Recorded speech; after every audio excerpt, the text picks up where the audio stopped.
famous around the world, please welcome the Fantastic Four. The stakes couldn't have been higher for Marvel Studios on this. The wait is finally over and the curse appears to be broken. I'm pleased to say Fantastic Four First Steps is an actual good movie in the MCU. Damn man, even I enjoyed it and gave it a half decent review. In the end, yeah, I enjoyed Fantastic Four First Step. But I hate to say, there's something missing. Marvel, well done. Yes! Yeah! Fantastic Four First Steps feels like Marvel finally getting it right. Okay. Allowing these films to truly feel Fantastic. Say that again? It's not some glossy, empty set where extras stand around waiting for the hero to save the day. No, here, the people feel real. You don't just see them, you feel like you are them. You're the ordinary person out for a stroll when this stone titan passes, and yet he belongs all the same. Greet it not as a threat, but as one of their own. He's part of the neighborhood, and everybody knows it. Or just a person holding their loved one closer as the sky shimmers with a strange silver light. A mark upon the world warning its days are numbered. These aren't just background characters, they're the heartbeat of the city. And while I wouldn't call it a grand adventure, that's too simple. This is a journey, one that tries to correct the mistakes of past live-action attempts, while keeping the charm that made the early 2000 films so likable. Oh, you're hot. Why thank you, so are you. It's 2025's own thing, and as you saw from the creators at the start, it's got people split. Some loved it, and some liked it, but felt something was off. It feels new, fresh, like Marvel's first family have finally been given the respect they deserve. And yet, when the credits rolled, my friend gave me his thoughts, and while he didn't hate it, I could tell from his face there was a gap, something he wanted that wasn't there. And the more I thought about it, the more I realized I felt it too.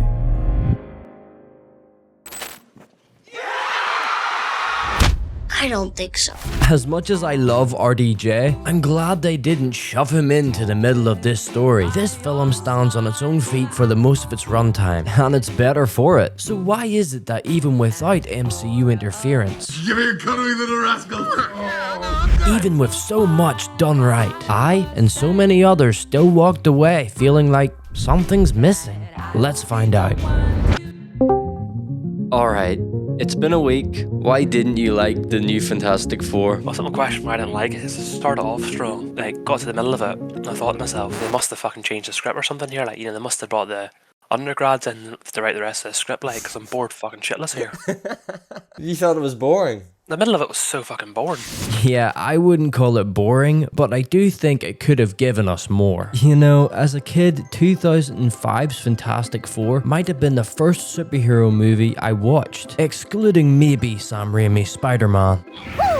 He stole that guy's pizza. So these characters mean the world to me. Now, don't get me wrong, the originals aren't perfect, but they're a far cry from the disaster that was the 2015 reboot. That movie wasn't just bad, it felt like it didn't even want to exist. It's like watching someone hold on to the movie rights while holding the audience hostage. Please, help me, Reed. But those early films, they had something special, man. A kind of heart that, even if the effects didn't age well, still stick with you. Susie, look at me. You got no idea what I'd give to be invisible. Like the bridge scene with Ben, it's burned into my memory. His fiancée sees what he's become, and she can't love him anymore. She leaves, and all that's left is the ring, their last connection. He reaches for it, desperate to hold on to the last piece of his humanity.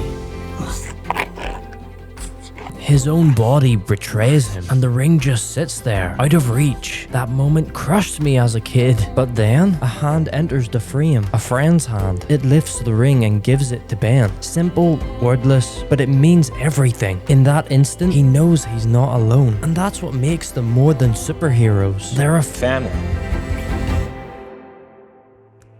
I don't need to spell it out. Marvel has been a total train wreck lately, pumping out project after project, and most of it straight up trash. Trash! You're always gonna be trash, just like her! Like seriously, what the hell was Brave New World? Even Daredevil Born Again isn't great. Fuck you! So by the time Fantastic Four First Steps came around, my hope for Marvel had pretty much flatlined. These endless big setups they keep trying to pull off have backfired hard. It feels like they're more worried about James Gunn's DCU stealing the spotlight than actually focusing on making great films again. And here's the kicker. Marvel still think they can ride that endgame wave. Just toss out shiny titles like Avengers Doomsday or Secret Wars and expect people to show up like it's 2019. Let me tell you something, Dental Floss. You're not as good as you fucking think you are. You're already acting like you're a star and we haven't even opened yet. Open your fucking eyes, Dental Floss. You're about to blow your shot! Listen, Fantastic Four First Steps plays to its strengths. We didn't need another drawn-out origin story, so this film doesn't waste time retelling what we already know. Instead, it gives us these small glimpses of who they were right before the accident, as astronauts. And that's all we needed. It connects us to who they are as people first, so it doesn't feel like they've always just been superheroes. This film recaps this with a television special to celebrate 4 years of the Fantastic Four. We all know the story. 4 brave astronauts head up into space, encounter a bit of cosmic turbulence, and come back forever changed, showing us elements ripped right out of the comics. All this given to us in just 6 minutes. We're reminded who they are, how long they've been around, and why they matter. Now, normally you'd think that would feel rushed, but it doesn't. It feels like a natural part of the world. Like we're stepping into a 1960s style with modern eyes. The film succeeds in a spot where it has no business working, and it does so by keeping things simple. No endless exposition, no bloated setup, just the Fantastic Four, framed in a way that instantly reminds us why they've stood the test of time. Now, before we dive into the plot, let's address the face that seems to pop up everywhere these days. Pedro Pascal. When I first heard he was cast as Mr. Fantastic, honestly, I wasn't thrilled. Don't get me wrong, I like Pedro, but the man is in everything. No matter what I'm watching, movies, shows, whatever, he somehow shows up. And God darn it if I have to keep doing this one by one. This actor is Disney's golden boy.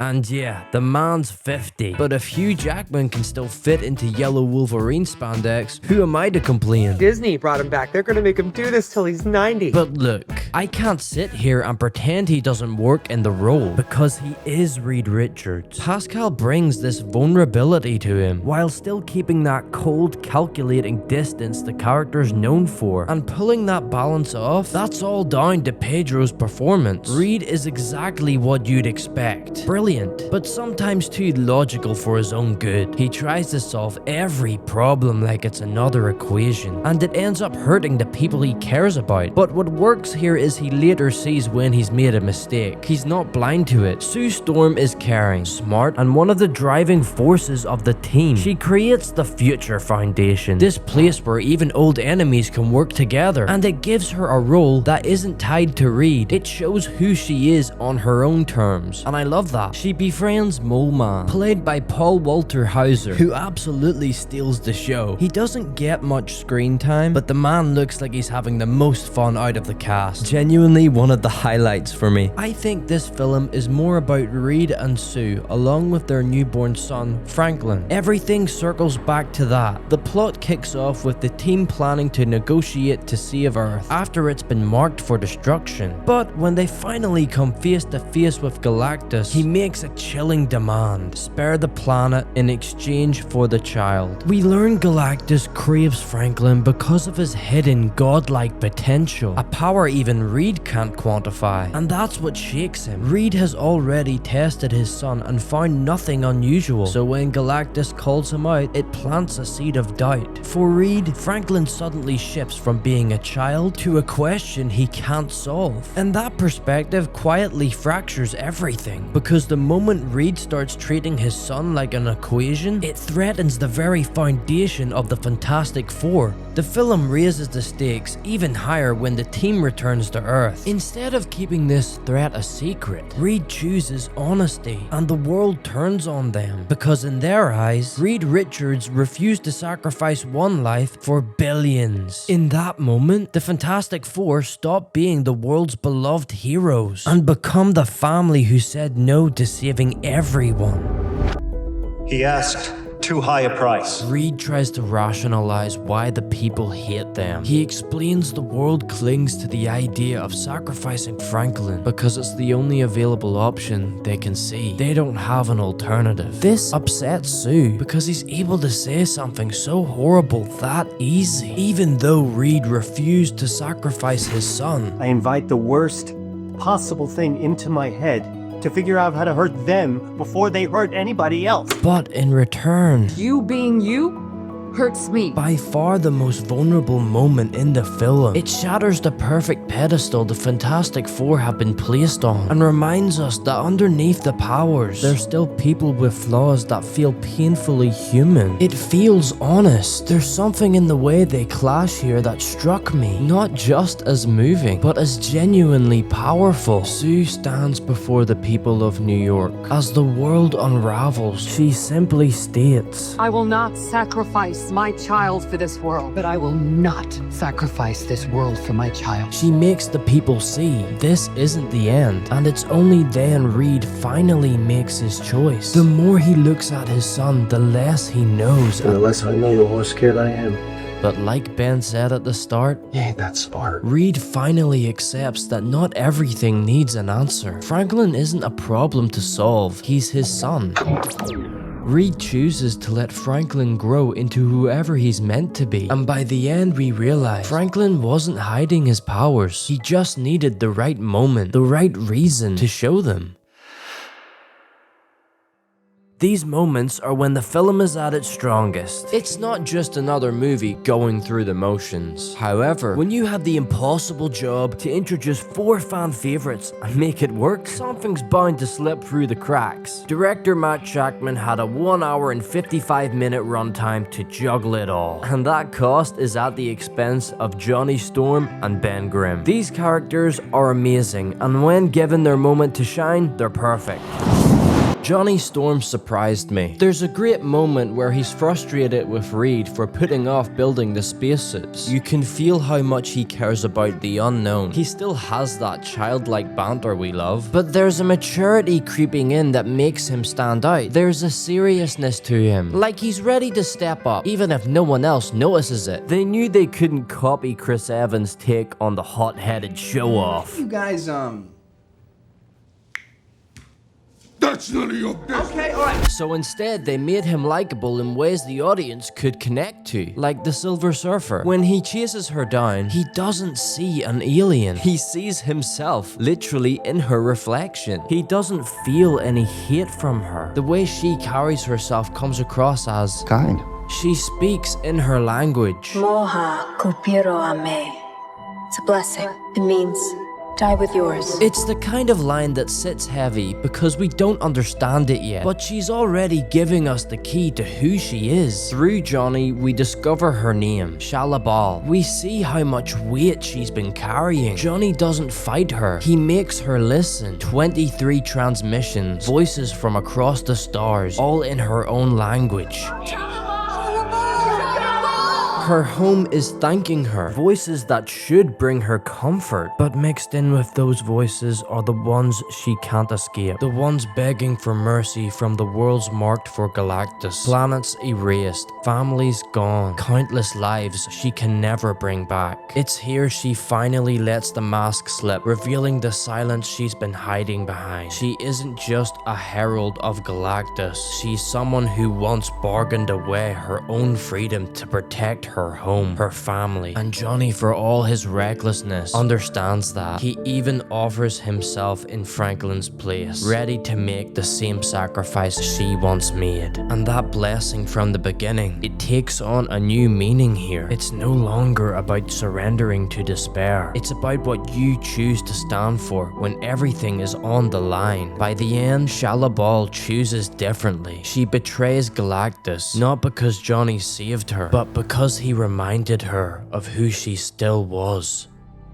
I wish there was more depth that followed. We get glances of Shalabal's life before becoming the Silver Surfer, but after this scene, her arc feels rushed. She doesn't really have time to process what Johnny showed her. She just suddenly shifts to help the Fantastic Four the next time we see her. And as for Johnny's sacrifice, it's not unbelievable, but it would carry so much more weight if we had more time to live in those smaller moments with him and Franklin. When Galactus arrives, it loses some of the emotional punch it could have had. It suffers from moving too fast through the characters like Shalabal and Johnny, instead of letting their choices fully sink in. Look, 2007's Rise of the Silver Surfer has its problems. I wouldn't even call it a great film. Did you know both films end the same way? Hi. Looks very, similar. But when it comes to the Silver Surfer, both versions of the character actually share a lot in common, especially the way they both believe that they have no choice. But the one thing this movie succeeds where First Steps fails is the conclusion to their arc. It allows the Surfer to breathe. We spend more time with him. We actually feel his struggle. And so when he finally decides to turn against Galactus, it's not just the plot demanding it. It feels earned, and we get this moment. Treasure each moment with her and tell her she was right. We do have a choice.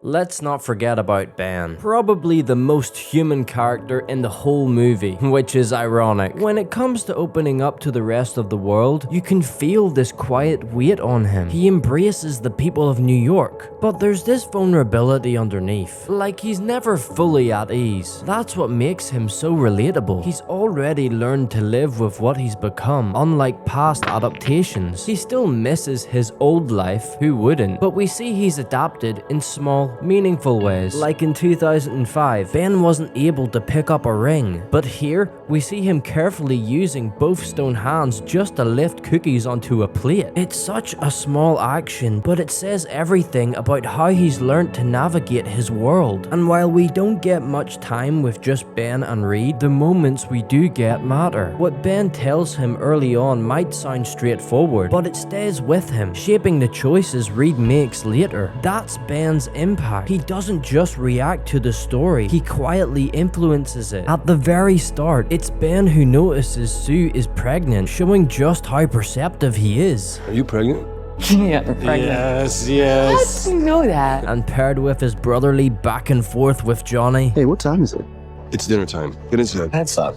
Stop it, Johnny. I'd watch an entire sitcom of just those two. I wish we had more time with Ben. The film gives us a side plot with a new character, Rachel. It starts strong, but with only a few short scenes, she never feels important to the bigger story. She's really just there to highlight Ben's softer side, when it could have been so much more if he had been given the time. This film clearly had more to offer. Just look at the trailers and you'll spot entire scenes that never made the cut. Seriously, who the hell is this guy? Apparently John Malkovich as Red Ghost? At some point, Marvel clearly stepped in and made demands. And the result is a movie trimmed down to only what it deems necessary. But that comes at the expense of character development. Galactus is basically reduced to the final boss. A giant hunger-driven world destroyer. But as we know, it could have been worse.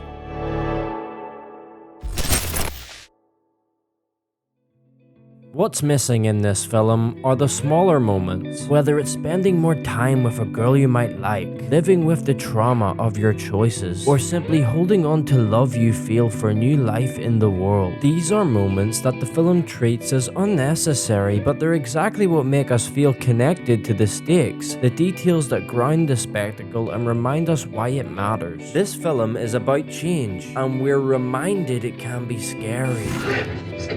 Nothing's gonna change. It's about coming to terms with the things we can't control, about realizing that maybe we're not so different, working together as a family. It's about being able to see yourself in someone who feels like they don't have a choice. It's a story of sacrifice and protecting what's most important, about accepting things as they are rather than what you'd like them to be. The film doesn't hide away from these things, it embraces them, but it lacks time to linger in those moments just a little longer. Fantastic Four First Steps is by far the best Marvel have put out in years, despite its constraints. It takes the best things about each character and tries to make the most of what they're allowed to be. You know, I can't help but see similarities to the situation Stan Lee had when he made these characters. I guess the first Fantastic Four story, because that was the first one that I wrote the way I really wanted to write it. Up until then, I was just trying to please my publisher. He had no respect at all for the readers. I was thinking of quitting at that point, so that's when I did the Fantastic Four. Strangely enough, it sold very well. This movie feels like a reflection of that struggle. The best parts symbolize Stan Lee breaking free from the box his publishers tried to keep him in, but the weaker parts, they feel like the story gives in to those demands.